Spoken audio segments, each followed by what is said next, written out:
आप सभी का बहुत बहुत नमस्कार। आप सभी को मैं हूं आपके साथ रितिका पांडे। स्पेशल बुलेटिन देख रहे हैं हमारा। खबरों की सीधी शुरुआत करते हैं गुना की बड़ी खबरों से। देखिए, बात करेंगे आज एक गरीब मजदूर परिवार की। 4 साल की बच्ची ने बुधवार को सुबह खेलते खेलते 5 रुपए का सिक्का जो है वो निगल लिया है।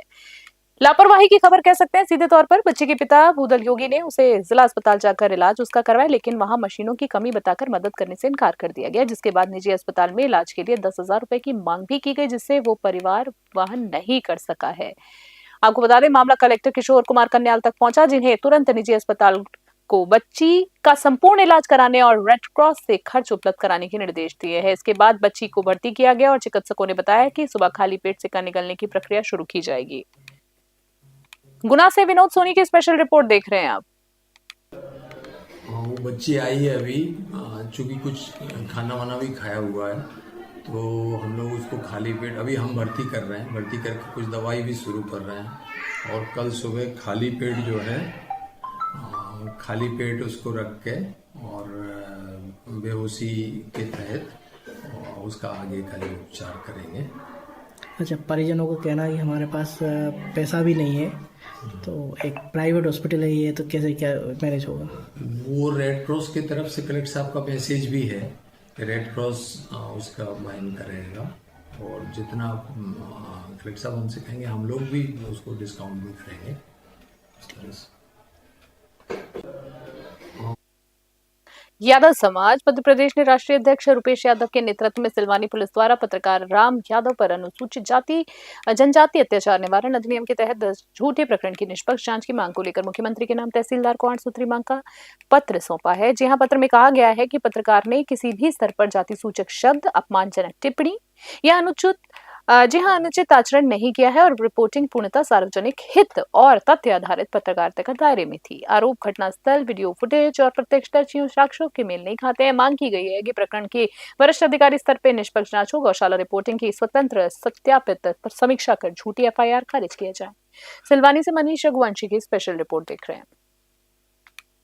और अगली खबर की बात करते हैं सीधा, जहां रीवा जिले के जवा थाना क्षेत्र के भनगवा गांव में एक दिल दहला देने वाला मामला सामने आया है। बुधवार की शाम शराब के नशे में घर लौटे गुलाब बंसल ने पड़ोस की सुंदरिया आदिवासी से विवाद शुरू कर दिया। इस दौरान उनकी मां ने बेटे को विवाद रोकने के लिए चिताया, लेकिन नशे में गुलाब बंसल ने कुल्हाड़ी से अपनी ही मां पर जोरदार वार कर दिया है। गंभीर रूप से घायल महिला को संजय गांधी अस्पताल ले जाया गया है, जहां उपचार के दौरान उसकी मृत्यु हो गई है। दुखद खबर आ रही है कहीं न कहीं, जहां जवा थाना प्रभारी ने आरोपी गुलाब बंसल को गिरफ्तार कर उसके खिलाफ धारा 109 और 302 के तहत मामला दर्ज कर लिया है। थाना क्षेत्र में बढ़ती हिंसात्मक घटनाओं पर भी बड़े और कड़े सवाल उठ रहे हैं। रीवा से रमेश तिवारी की रिपोर्ट देख रहे हैं आप। महाशिवरात्रि के पावन अवसर पर बुरहानपुर के प्रजापिति ब्रह्मकुमारी ईश्वरी विश्वविद्यालय में केदारनाथ धाम का प्रतीकात्मक स्वरूप तैयार किया गया है। संस्था प्रमुख मंगल दीदी के मार्गदर्शन में साधकों ने, भाई बहनों ने केदारनाथ पर्वत, भगवान केदारनाथ की पिंड, मंदाकिनी और मन्ना नदी के दृश्य सजीव रूप से सजाए हैं। श्रद्धालु झांकी में कठिन पर्वतीय मार्ग पर और पार करके भी बाबा केदार के दर्शन करने के लिए झलक अनुभव कर रहे थे। बता दें, इस वर्ष की तैयारियां लगभग 1 महीने से पहले ही शुरू हो गई थी, जिसमें पानीपत के कलाकारों का विशेष योगदान रहा। बुरहानपुर से विनोद कुमार की स्पेशल रिपोर्ट देख रहे हैं। ये ऐसा सुंदर स्थान बना है कि अनुभव भी हो रहा है और अनुभूति भी हो रही है। और मैं तो कहूँगी कि हमारा जो प्रजापिता ब्रह्म कुमारी का जो परिवार है, उन्होंने हमें यहाँ बुरहानपुर में ही बैठे बैठे केदारनाथ पहुँचा दिया। अब इन हमारी बहनों को ये सब करने की क्या आवश्यकता है? ओम शांति। प्रजापिता ब्रह्मा कुमारी ईश्वरीय विश्वविद्यालय की ओर से प्रतिदिन महाशिवरात्रि के पावन पर्व पर अलग अलग झांकियों का निर्माण किया जाता है। उसी में इस साल हमने केदारनाथ की झांकी बनाई है, ताकि हमारे जनमानस लोग वहां तक पहुंच नहीं पाते हैं, तो यहाँ बैठकर ही उनको बुरहानपुर में ये दर्शन हो सके, उसके लिए ये झांकी का आयोजन किया गया है। परमात्मा शिव, जो कि हम सभी आत्माओं के पिता है और उनके भारत में 12 ज्योतिर्लिंगम के रूप में प्रसिद्ध है, उन्हीं में से एक ये केदारनाथ का मंदिर भी है। तो उसके लिए और अगली खबरों की बात कर लेते हैं। जिला अस्पताल के करोड़ों रुपए की लागत से तैयार क्रिटिकल केयर यूनिट में फिर से ताला लटका दिया है। जी आपको बता दें, कलेक्टर के निर्देश पर सोमवार से यूनिट का ट्रायल चल रहा था, लेकिन 3 दिन के परीक्षण के बाद इसे व्यवस्थित करने के लिए आज बंद कर दिया गया है। यूनिट में ताला लगने से ओपीडी में भारी परेशानी हुई है, क्योंकि पिछले 3 दिनों से चिकित्सक क्रिटिकल केयर यूनिट में बैठकर मरीज देख रहे थे और उनके जरूरी ट्रीटमेंट वहीं रह गए थे। बता दें आपको, जहां पर उनके इंस्ट्रूमेंट्स भी वहीं रह गए थे। सीएमएचओ डॉक्टर राजकुमार रिजिस्ट्रा ने बताया है कि नए भवन में अभी केवल ट्रायल चल रहा है और मशीनों, स्टाफ कक्ष और अन्य व्यवस्थाओं को व्यवस्थित किया जा रहा है। उन्होंने ठेकेदार द्वारा ताला लगाने की बात को अफवाह बताते हुए कहा है कि जल्द ही यूनिट पूरी तरीके से चालू कर दी जाएगी। गुना से विनोद सोनी की रिपोर्ट देख रहे हैं।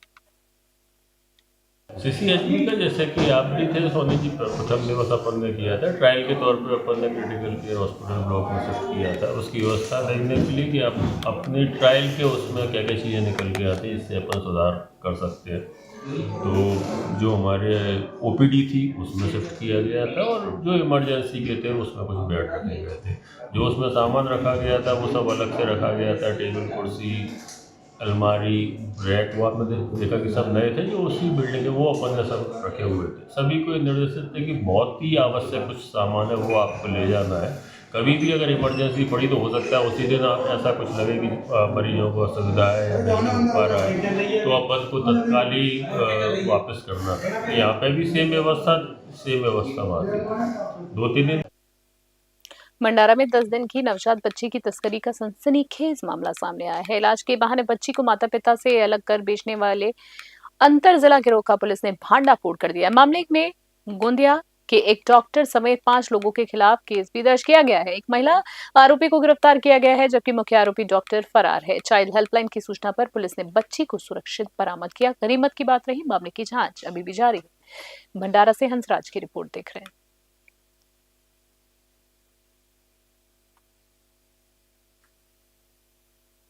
स्पेशल बुलेटिन में फिलहाल के लिए इतना ही। देश और दुनिया की बड़ी खबरों के लिए बने रहने न्यूज़ 21 अभी के लिए नमस्कार, जय हिंद, जय भारत।